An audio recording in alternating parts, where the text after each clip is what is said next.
దేవునికి స్తోత్రం. మీ అందరికీ నా హృదయపూర్వక వందనాలు. Praise the lord. బాగున్నారా? దేవునికి మహిమ కలుగును గాక. మీరందరూ బాగున్నారని నేను ఆశిస్తున్నాను.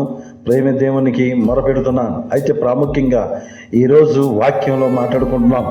కీర్తనలు 118 కీర్తన 8వ వచనం. కీర్తనలు 118 కీర్తన 8వ వచనం. మనుషులను నమ్ముకున్నటి కంటే యెహోవాను ఆశ్రయించటం మేలు. ఎంత గొప్ప మాట చూడండి. యెహోవాను నమ్ముకున్నటి కంటే యెహోవాను ఆశ్రయించటం ఎంతో మేలు అంట. అవునండి, యెహోవాను నమ్ముకునడం అంటే ఏదో మందిరానికి వచ్చాము వెళ్ళాము కాదు. మనము యెహోవాను నమ్ముకోవాలి. కష్టాల్లో ఉన్నప్పుడు, ఇబ్బందుల్లో ఉన్నప్పుడు, బలహీనతగా ఉన్నప్పుడు, అనేక సమస్యలు వచ్చినప్పుడు మనం చేయాల్సిన పని ఏంటో తెలుసా? యెహోవాను నమ్ముకోవాలి. ఆయన తప్ప మనకి ఇంకెవరు లేరు. ఎందుకంటే కరోనా సమయంలో అనేక మంది ఎవరు నమ్ముకున్నారంటే వారి వారి దేవతలు నమ్ముకున్నారు, వారి కానీ నేనైతే దేవుని మందిరంలో వినండి వినిపించండి అనే కార్యక్రమం స్టార్ట్ చేసి దేవుని మహిమ పొందుకున్నాను. ఎందుకంటే ఇది నిజము. అనేక మంది జాయిన్ అవ్వడం, అనేక మంది ప్రతిరోజు 8 గంటల నుండి 9 గంటల వరకు ప్రతిరోజు దేవుని వాక్యాన్ని పంచుకుంటున్నాం. ఈ రోజు కూడా అది కంటిన్యూ అయింది. అయితే ఎందుకు చెప్తున్నానంటే, నేను అనుకున్నది ఒకటైతే, యెహోవాను నేను ఆ సమయంలో నమ్ముకోవడం వల్ల నాకు ఏ కొదువ లేకుండా దేవుడు ఆశ్చర్య కార్యములు అద్భుతముగా నాకు ఇచ్చిన అనేకమైన మేలులు ఉన్నాయి. ఎందుకు ఈ మాట చెప్తున్నానంటే, నేను అసలు ఏం చేయాలో అర్థం కాని స్థితి. ఆటో నడపడానికి లేదు, ఏమీ లేదు. అయితే ఏంటి ప్రభు అని నేను అడిగినప్పుడు, ప్రభు అని ప్రార్థన చేసినప్పుడు ఆయన ఇచ్చింది ఏంటో తెలుసా? మరలా నేను ఒకప్పుడు బిహెచ్ఎల్లో డ్యూటీ చేశాను.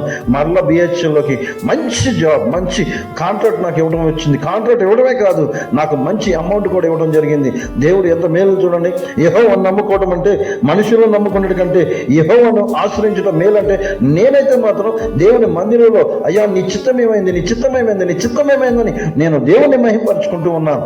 అయితే అంత గొప్ప ఆశ్చర్యకార్యం చేశాడు. ఆయన ఏమంటున్నాడు తెలుసా? ఆశ్రయించడం ఎంత మేలు. నిజమండి, అంత మంచి ఆశ్రయము ఆయన మనకి ఇస్తున్నప్పుడు మనం ఆయనతో పాటు ఉండాలి, ఆయనలో ఉండాలి. కనుక దయచేసి మీరు కూడా ఒకవేళ బలహీనంగా ఉన్నారేమో, ఇబ్బందుల్లో ఉన్నారో, ఇరుకుల్లో ఉన్నారేమో, ఎవరిని నమ్ముకోవద్దండి. సొంత అన్నదమ్ములు, తల్లిదండ్రులు, బంధుమిత్రులు ఎవరైనా కానీ, ఆఖరికి రాజులు కానీ, ఎవరికైనా యాజకులు, ఎవరిని నమ్ముకోవద్దు. మీరు యెహోవాను నమ్ముకోండి. ఆయన నమ్ముకున్న ఎడల మీకు ఎటువంటి ఇబ్బందులు, ఇరుకులు రావని నేను స్పష్టంగా చెప్పగలను. ధన్యత నాకు దేవుడు ఇచ్చాడు కాబట్టి మీకు చెప్పగలుగుతున్నాను. అంతేకాదు ప్రియ సహోదరుడు, కింద మాట అంటున్నాడు 118 9వ వచనం, రాజులు నమ్ముకున్నట్టు కంటే యెహోవాను ఆశ్రయించడం మేలు. రాజులు నమ్ముకోవడం అంటే యెహోవాను ఆశ్రయించడం మేలు. ఇదిగోండి, ఇలాంటి కార్యక్రమం చేస్తున్నానంటే ఇది యెహోవా మేలులు. ఇవన్నీ ఎవరో ఏదేదో చేస్తున్నాం కాదు, కానీ యెహోవా మేలులు.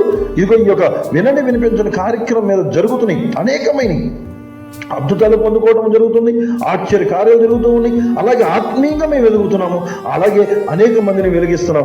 దేవుడు మనల్ని ఈ రీతిగా నడిపిస్తున్నందుకు నా ప్రభువు మరొకసారి చెప్తున్నాను, యెహోవాను నమ్ముకున్నట్టు మేలు. యెహోవాను నమ్ముకున్నది దేవుడు మనల్ని ఆశీర్వదిస్తాడు. దేవుడి కొన్ని మాటలు దీవించి ఆశీర్వదించును గాక. ప్రార్థన చేసుకున్నాం. మహోన్నతుడ, మహాగణుడ, నిత్యము వేలాది దూతలతో స్తుతింపబడుతున్న తండ్రి, నీకు వందనాలు. అవునయ్యా, మేము వారు వీరు అని వాళ్ళ మీద వీళ్ళ మీద ఆధారపడుతున్నాం, కానీ నీ మీద ఆధారపడలేని స్థితిలో మేము ఉన్నామయ్యా. ఇక మీదటైనను నీ మీద అయ్యా ఆధారపడి మేము పొందుకునే కృపను మాకు దయచేయమని ఇదిగో వింటున్న ప్రతి ఒక్కరికి, అవును ఇప్పటికైనా సరే నేను యెహోవాను నమ్ముకుంటా మేలని బాగున్నతని నీ వైపు వచ్చుటకు సహాయం చేసి నిన్ను చూసి ఎదిగే కృపను వారికి దయచేయమని చిన్న ప్రార్థన ప్రభువైన యేసయ్య అతి పరిశుద్ధ నామమున అడిగి వేడుకొని పొంది ఉన్నాం పరమ తండ్రి. ఆమేన్. Praise the lord.